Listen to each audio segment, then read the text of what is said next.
Este edifício foi por altura da Capital Europeia da Juventude, em 2012, e surgiu a possibilidade de fazer lá um projeto que inicialmente seria patrocinado por uma empresa. E então, quando visitamos o lugar, as pessoas aperceberam-se da dimensão e do potencial que o edifício tinha, que na altura, às tantas, não tinham essa consciência. E é um projeto interessante porque, ao apercebermos do potencial do edifício, alterou a ideia que queriam fazer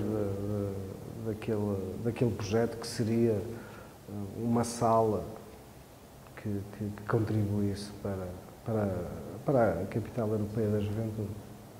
É a Câmara Municipal que foi promotora disto. Era um edifício, era um projeto que se tinha que fazer com bastante urgência, porque estávamos em cima do ano da Capital Europeia da Juventude. Depois dessa visita, e quando nos apercebemos, e quando se aperceberam da dimensão, principalmente da dimensão, e depois eu, como arquiteto, como criativo, vimos para casa, para o escritório, e começamos a pensar e a criar cenários, a desenvolver hipóteses, e então rapidamente, nos dias seguintes, propusemos uma estratégia diferente daquilo que estava previsto, em função dessa tal visita, uma estratégia em que a ambição do projeto era muito maior. Então era fazer um edifício um edifício que respondesse muito mais a esse lado criativo para jovens criativos.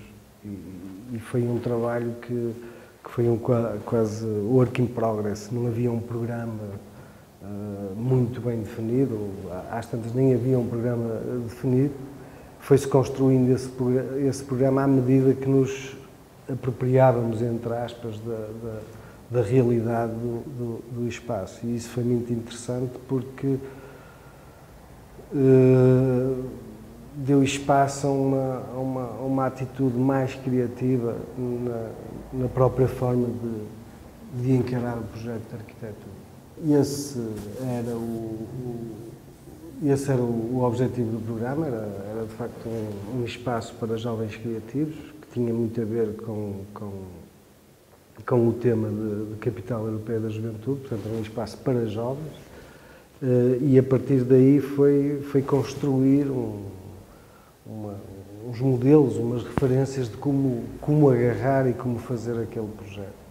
Uma das coisas que sempre teve presente foi aproveitar o próprio edifício, a sua localização, a importância que poderia vir a ter em Braga, e começar a pensar que este projeto podia ser uma oportunidade de fazer cidade.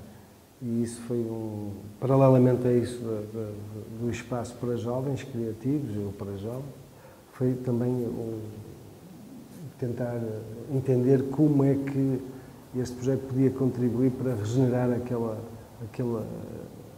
aquela área da cidade, que, estando muito próxima, ou estando mesmo inserido no centro histórico, mas é ali numa zona de fronteira em que já não há grandes dinâmicas urbanas, grande movida. Então, o objetivo era que o edifício contribuísse para regenerar, revitalizar aquela zona da cidade. Portanto, uma das preocupações é que o projeto tinha algo de simbolismo, ou seja, tentarmos passar para este projeto um momento simbólico, ao mesmo tempo que criar uma nova identidade para o edifício. Toda a gente conhecia, talvez só de nome, não conseguiam visualizar muito, o quartel da GNR. Do nome GNR, que era o quartel da Guarda Nacional Republicana, surgiu o nome Generation. E esse tal simbolismo que eu estava a falar tinha a ver um pouco com isso, o simbolismo e ao mesmo tempo identidade, que era tentar criar ali alguma marca que conseguisse reforçar a imagem e a identidade visual do próprio edifício. E aí, conciliando isso com uma necessidade de reformular toda a reestruturação do edifício para ser muito mais fácil de utilização, decidimos fazer aquele corte no canto e relocalizar a entrada para esse corte. Essa relocalização permitiu-nos um outro tipo de organização interna muito mais fácil, em que o edifício é caracterizado por 3 pátios, um mais pequeno interno, depois um intermédio que faz a transição para o outro pátio, onde se desenvolvem alguns espetáculos. E, basicamente, isto associando a anulação de uma das vias de trânsito exterior, na lateral, permitindo alargar o passeio para um espaço muito mais amplo, foi uma forma que encontramos de melhorar o espaço urbano e de prolongar a influência do Campo da Vinha, que é mais ou menos aí que termina a zona com mais movimento do centro histórico, até ao atual mercado, que também agora está em obras. A volumetria, as fachadas, tudo isso foi, e a geometria do próprio edifício, foi tudo reaproveitado, textual.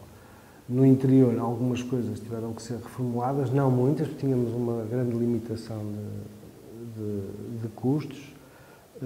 Tentamos aproveitar o máximo possível dos elementos que pudessem ser reaproveitados, nomeadamente as caixas de escada existentes. E depois no interior houve a necessidade de demolir algumas paredes para privilegiar os espaços mais amplos e também, com base nisso, procuramos criar ali, foi mais uma estratégia de intervenção que procurava não definir, não sei se é a palavra, mas os espaços transmitirem um ar inacabado para que houvesse uma maior facilidade de apropriação dos criativos, ou seja, os criativos chegariam ali aos espaços que iriam ocupar e sentiam-se motivados motivados a apropriarem-se e a intervir no espaço porque ele não estava completamente acabado. Ou seja, tentamos propor só o essencial, as infraestruturas essenciais para o funcionamento, para darmos essa abertura depois de apropriação por parte dos jovens. E essa é uma das características mais importantes do edifício, porque ele logo desde o início foi bem aceito precisamente por isso. As pessoas começaram-se a identificar logo com o espaço como sendo deles. Isto tem pouco a ver de um edifício que impunha grau de disciplina grande para um cenário em que, de provocação, em que estimulávamos o erro no bom sentido, ou seja, as pessoas não terem medo dessa apropriação. E esse é um dos aspectos que eu acho mais interessantes no funcionamento atual do edifício. A cor pouco contribui para a acústica. Em termos acústicos, não houve grandes cuidados, porque era mas de uma forma consciente. Era um espaço experimental é mesmo isso, é experimental, era o início de bandas, era o início de alguns artistas que ali testavam e davam os primeiros passos e depois tinham que dar o salto para outras salas. Mas a questão acústica, tentamos cumprir os mínimos, mas sem grandes meios, portanto não tem as condições ideais. Os caixilhos são os mesmos, só tentamos criar a possibilidade de obscurecer a sala. A cor preta é um bocado isso, é uma cor que permite a realização de espetáculos de várias ordens, sem interferir ou seja, interferir o menos possível no tipo de uso que à partida não tem um uso muito específico, dá para tudo. E depois é um espaço polivalente, mais ou menos isso. Mas o importante é entender que, no caso, quando foi feito o projeto, tínhamos consciência de criar condições para que essa sala existisse, mas não tinha as condições ideais ao nível. Nem tem. Os prémios são o que são, não sei. é sempre agradável esse reconhecimento, nomeadamente a regeneração urbana, porque foi uma das nossas preocupações iniciais, e quer dizer que isso foi conseguido, mas é um prémio. Nós digo isto, é bom. O pior que há é estar nomeado e não receber o prémio. Depois de estar nomeado, receber é interessante. O pior é se não recebêssemos, porque era uma desilusão.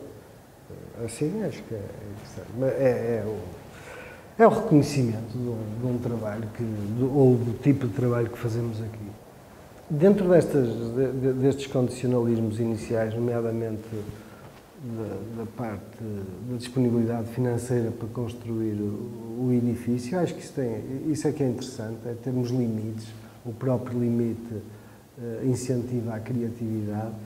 Não sei se alterava muito as questões que mais se evidenciam, que podiam ser melhor cuidadas, é aquele aspecto que acabamos de falar, que era a questão acústica em alguns dos espaços. Mas nós sabíamos de antemão que tínhamos que criar uns espaços que não dependesse tanto disso. E tanto é que eles acabam por funcionar, mas reconhecemos que poderiam funcionar ainda melhor. São essas condicionantes que nos levam também a tomar algumas opções arquitetónicas, nomeadamente inicialmente queríamos ter umas paredes vegetais, uns jardins verticais que fizessem esta ligação de todos os espaços exteriores no interior do edifício, os pátios. Era uma solução cara, então optámos por uma estrutura que tinha duas funções. Um pouco tentar chegar a isso, de ser uns elementos vegetais que tinham um caráter estético, mas ao mesmo tempo técnico. Era uma segunda fachada, que era a tal estrutura metálica com vasos, que criava um espaço entre essa estrutura e o edifício, para que permitisse, ao longo do tempo, passar infraestruturas em função das necessidades e das possibilidades económicas. Ou seja, por exemplo, este edifício, inicialmente, eram poucos espaços que estavam climatizados, porque não havia verba, mas estava preparado para, à medida que houvesse possibilidade, pudéssemos pudessem ir tratando os espaços, por exemplo, ao nível dos ar-condicionados e outros níveis. Por isso é que eu estava a dizer, isto é um elemento técnico e estético que permite esse tipo de evolução do próprio edifício sem pôr em causa o desenho original. E isto é com base nesses condicionalismos. Como este exemplo, há muitos outros. Depois há ali alguns motivos mais ou menos interessantes. Por exemplo, a forma como se resolveu os pavimentos e a diferença de cotas entre os diferentes espaços, que é com base naquele desenho das constelações das estrelas, que faz uma ligação exterior e interior, porque o próprio passeio também o tem, e que essa geometria da constelação das estrelas permite-nos empenar planos que funcionam um pouco como rampas e, ao mesmo tempo, incentivam a uma utilização mais radical, do desporto radical. Também dá para sentar, para deitar, a ver os espetáculos. E este tipo de exemplos e de motivos que encontramos para resolver as soluções foi interessante. Não tenho uma história preparada para isso. Eu acho que as pessoas chegam a um determinado momento e preparam algumas... Devem preparar histórias. Pelo menos eu não consigo preparar história. Vim aqui parar. Podia ter optado por outra área qualquer, na área das ciências. As primeiras oportunidades de trabalho foram na área do design, o que me deu uma visão e uma experiência que eu acho que contribuiu muito para a forma como eu olho para a arquitetura. E pronto, estou aqui como podia estar noutra área, se isto é o que eu escolhia, hoje era, na altura, podia ser outra coisa. Poderia ter ido para o desporto. Ou para a comunicação, que são as três áreas que eu mais identifico. Mas Eu acho que é este tipo de comportamento, de visão que faz um criativo. Não tenho grandes certezas, não sei o que é que vou fazer a seguir a esta entrevista e esse é o lado criativo. Se eu soubesse isto não tinha grande espaço de criativo, estava tudo muito estruturado. Eu acho algum suporte que nos permite estruturar mais ou menos o nosso percurso, mas há uma grande indefinição do que é que será o dia de amanhã e o que é que procuramos. Sei que ando à procura de algo, mas não sei o quê. Nesta área. Quase que corri o risco de dizer todas me deram gozo. Acho que há algumas obras que são importantes a marcar momentos. Há um produto que talvez seja dos primeiros grandes projetos que eu faço, apesar de estar na área do design, que é um sistema de mobiliário de escritório metálico, em que a grande particularidade é a tentativa de criar um sistema que é um conjunto de componentes que permitam personalizar o posto de trabalho. Ou seja, aí começo a definir mais ou menos aquilo que eu defendo na área do projeto, tanto seja na arquitetura, como no design, como no espaço urbano. Um projeto para mim nunca está definitivo, procura sempre estar aberto a novas interpretações, novas intervenções. Esse foi um projeto que me marcou e marcou no sentido que foi quase como uma escola para mim na área de ver e de projetar. Um outro, por ser um dos primeiros e que também marcou muito, e ainda hoje é um projeto atual, apesar da idade, que já tem 20 e tal anos, é a Galeria Marsequet, que eu acho que também na área da arquitetura evidencia aquelas preocupações que eu tinha e que continuo a ter. Grande preocupações em entender o pedido ou em satisfazer as necessidades e as expectativas do cliente, mas fazer do pedido um ponto de partida e não um ponto de chegada. Um ponto de partida para questionarmos o que é que nos pedem e o que é que nos propomos fazer. E depois também aí a grande preocupação em procurar equilíbrios territoriais, com o território, com a paisagem. E depois já estamos a falar deste, acho que é um projeto dos quais todos eles são distintos, mas a forma como foi desenvolvido este edifício do Generation é uma forma que me agrada muito, que tem a ver também com o pedido. O programa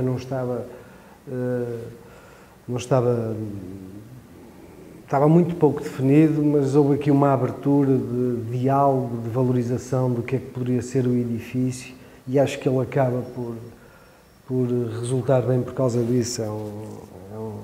E tem alguns temas que procuramos, através do projeto, comunicar e que acho que isso resultou.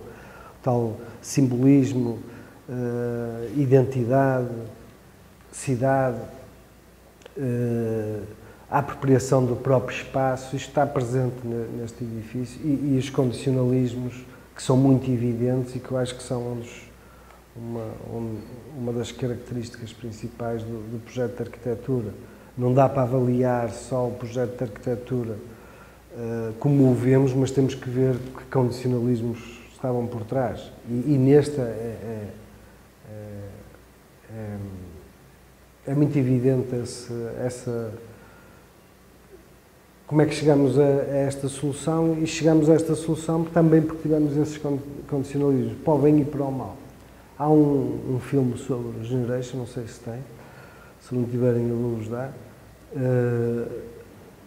longo, com 40 e tal minutos, mas é interessante porque, lá está, tive que dar entrevista sobre uma entrevista que fui apanhado, assim, estava de partida para uma viagem e tive que fizeram-me essa entrevista, e a entrevista serviu de guião para o filme, para o vídeo. E depois foram entrevistar diferentes jovens que estão no edifício. E é interessante ver a ideia deles sobre o projeto. Muitos deles não tinham consciência e não têm consciência dessas tais condicionantes e criticam, e uns dizem, e outros são mais positivos, mas é interessante ver como é que as pessoas reagem ao edifício. E é bonito.